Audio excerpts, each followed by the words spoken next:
අයිබෝවන් සූපශාස්ත්‍ර YouTube channel එක වෙත ඔයාලව සාදරයෙන් පිළිගන්නවා. අද මම හිතුවා ඕගොල්ලන්ට කියලා දෙන්න සුදුලුණු බයිට් එකක් හදන හැටි කියලා දෙන්න. ඉතින් අපි බලමු මොනවාද ඕන දේවල් කියලා. උඩින් අර තියෙන පොත්ත ඉවත් කරපු සුදුලුණු, ලුණු, මිරිස් කුඩු, පොල් තෙල් ස්වල්පයක්. ඒ ටික තමයි අවශ්‍ය දේවල්. ඉතින් අපි දැන් බලමු කොහොමද හදන්නේ කියලා.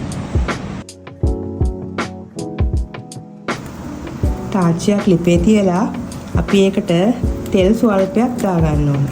ගොඩක් වැඩියෙන් දාන්න එපා. තෙල් ස්වල්පයක් දැම්මම ඇති හොඳටම. දැන් ටිකක් ඒක රත් වෙන්න දෙන්න ඕන.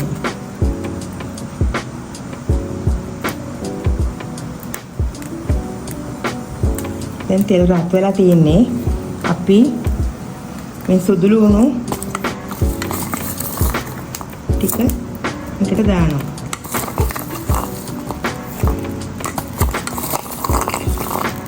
උඩ තියෙන පොත්ත ඉවත් කරලා මේ තියෙන්නේ.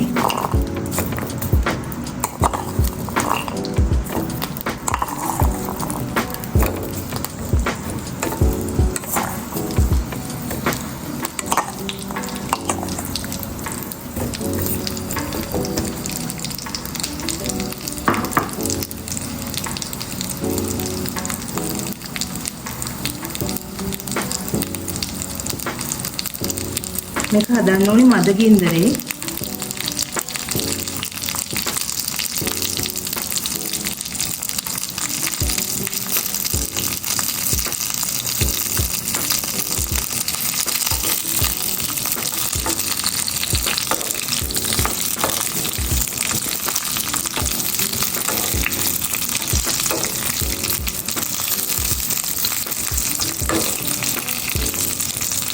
මේක සැරෙන් සැරේ මේ විදිහට හැන්දෙන් එහාට මෙහාට පෙරලන්න ඕනේ. එකම විදිහට තියන්න එපා. එතකොට සුදුලුණු කර වෙන්න බලනවා.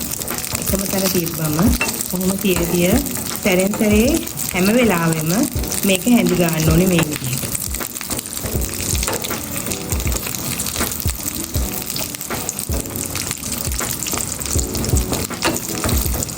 ඊට පස්සේ ටිකක් වෙලා ඉන්නවා. ආපහු මේව හැඳි ගන්නවා.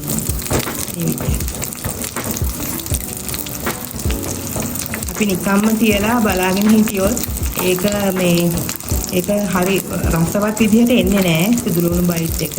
ඒකයි තියෙන විශේෂත්වය. අර කම්මැලි වෙන්නේ නැතුව හැදුවොත් ඒක ගොඩක් රසවත්. ඒක බුද්ධි විඳින එක්කෙනා.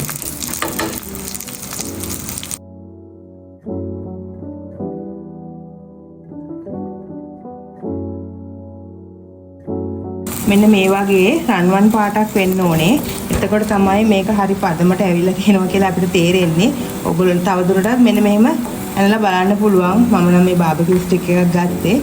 එතකොට ඔන්න අපේ පදම ඇවිල්ලා තියෙන්නේ. දැන් අපි මේකට කරන්න ඕනේ ලුණු ස්වල්පයක් උඩින් එහා ගන්න ඕනේ. මේක කටගැස්මක් විදිහට යන නිසා ලුණු ටිකක් ඉතින් දාන්න ඕනේ. ඕගොල්ලන්ගේ තරමානුව අඩු වැඩි කරගන්න පුළුවන් ප්‍රමාණය. ඊට පස්සේ මිරිස් කුඩු ටිකක් සැරට කන නිසා කටගැස්මට ටිකක් වැඩියෙන් දැම්මට කමක් නැහැ. ඊට පස්සේ මම තියලා මේ විදිහට තවදුරටත් මිහින් කරලා දැන් අපිට මේක පිළිගන්වන්න පුළුවන්. මේ තෙල් ගොඩක් වැඩිත් නෑ. මෙන්න මෙහෙම තියෙනවා. ඉතින් ඔයාලටත් පුළුවන් සුදුලුණු බයිට් කඩෙන් අරගෙන කන්නේ නැතුව මේ වගේ හොඳට රසට ගෙදරදිම හදලා ඔයාලගේ ආදරණීයන්ට පිළිගන්වන්න.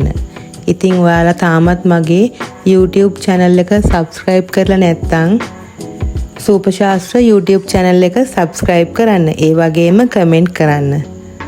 ඉතින් යාළුවන්ට බලන්න share කරන්නත් පුළුවන්. ඉතින් තවත් දවසක අපි හමු වෙනතුරු පරිස්සමෙන් ඉන්න.